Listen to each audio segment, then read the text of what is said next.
Welcome to Momshaven!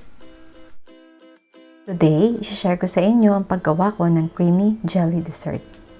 At ito ang ginamit kong mga ingredients.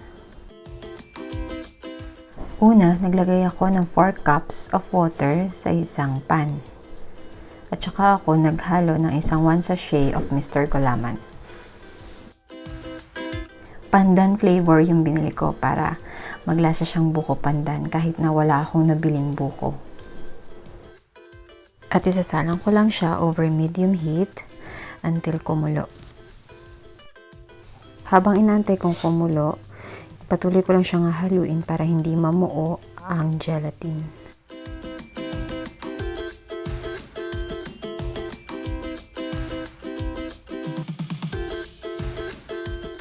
Once na kumulo na siya, ito-transfer ko na siya sa isang container at hahayaan ko siyang lumamig at tumigas.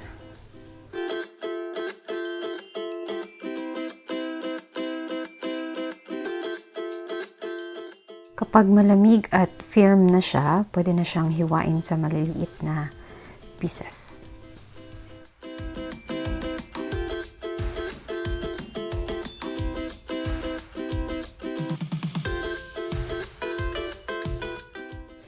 At sa isang bowl, paghahaluin ko lang ang condensed milk, Nestle cream, evaporated milk, at imimix ko siya all together.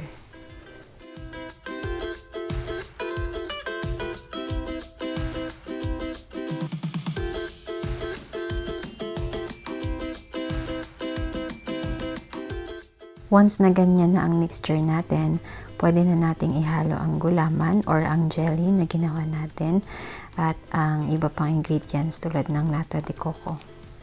Pwede nyo rin siyang lagyan ng buko if meron kayo. At pwede rin natin itong ilagay sa refrigerator for 1 to 2 hours para mas ma-enjoy natin ang ating creamy jelly dessert. Enjoy eating! Thank you so much for watching. Share and comment down below and give it a thumbs up if you like this video.